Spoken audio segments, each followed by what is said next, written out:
All right, today we're going to dive into one of the most dramatic and foundational moments in the entire book of Exodus. We're going from the absolute chaos of the final plagues in Egypt to the birth of laws and rituals that would go on to shape a people for thousands of years. And right from the get-go, the text tells us exactly why all of this is happening. This isn't just some random series of disasters. The whole point, stated right here, is for this to be an unforgettable display of power, a story so powerful it would be told for generations to come. So, here's our roadmap. First, we'll look at that epic climax in Egypt. Then, we'll dig into what these events tell us about the identity of God. After that, we're going to unpack these super specific rules for the Passover. And finally, we'll see how this one event created laws meant to forge a nation forever. Okay. Let's get right into the action. The showdown between Moses and Pharaoh is hitting its absolute breaking point, and it all starts with two of the most crippling plagues you can imagine. I mean, things are so bad that Pharaoh's own servants are pleading with him, basically saying, "Don't you get it? Egypt is destroyed." And for a second, Pharaoh seems to crack. He apologizes, begs Moses to take away this death only. But the second the locusts are gone, his heart hardens right back up. He refuses to let the people go. And you can just feel the speed here, right? This is the end game, and it happens fast. It's just one thing after another, bam, bam, bam, each event more intense than the last, all building to the one thing that will finally break Pharaoh's will. This contrast here is so powerful. After the locusts, a darkness descends that's so heavy, it's described as something that may be felt. It literally paralyzes Egypt. But here's the key. A miraculous distinction is made. While the Egyptians are trapped in this thick, absolute blackness, the Israelites have light. It's a recurring theme, this clear, deliberate separation. After the darkness, Pharaoh makes his last, fatal mistake. He threatens Moses, saying, "If I ever see your face again, you will die." And Moses agrees, but not before he delivers this one last, terrifying message from God. A plague that's going to hit every single Egyptian family and end this stalemate for good. So you see all this incredible power, but it's not just about destruction. The story immediately pivots to tell us what this all means. It uses these very actions to build a profile, a character study of God. So let's ask that question directly. If you just look at these chapters and nothing else, what picture of God starts to form? What are the key names and the core attributes that define him in this story? Well, first, you've got these specific titles. He's called the Lord, using his personal name. He's very specifically the God of the Hebrews, which links him to a particular people.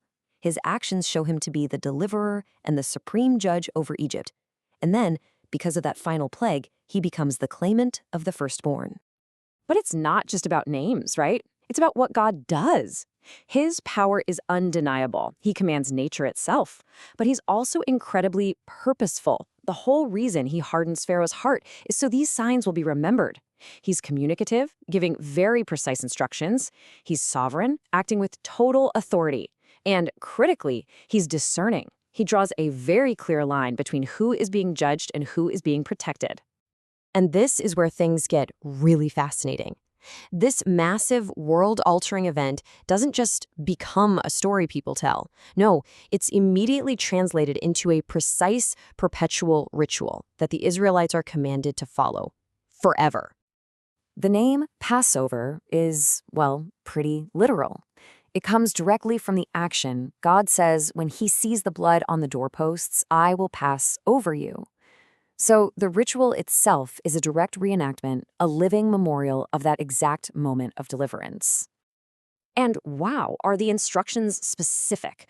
We're talking about details down to the smallest thing. You have to pick a perfect 1-year-old male lamb on a specific day. You have to apply its blood to the door in a certain way. You even have to eat it in a specific posture, fully dressed, ready to leave at a moment's notice to remember the urgency of that first night. So the meal itself has these really clear rules. The lamb has to be roasted, not boiled or raw. It has to be eaten with unleavened bread and bitter herbs. And you can't leave anything for the next day. Anything left over must be burned. It's a very symbolic, highly structured meal.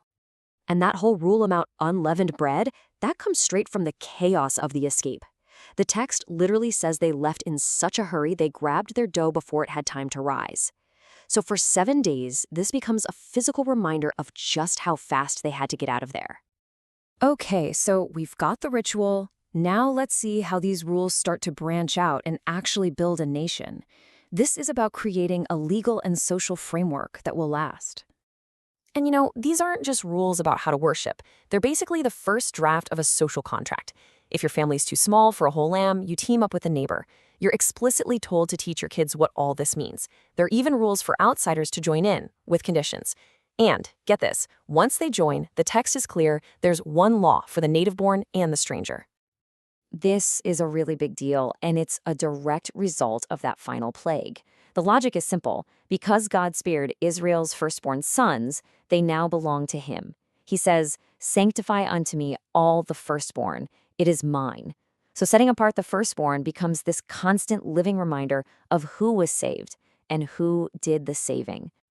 And then the text drops this very precise number on us, 430.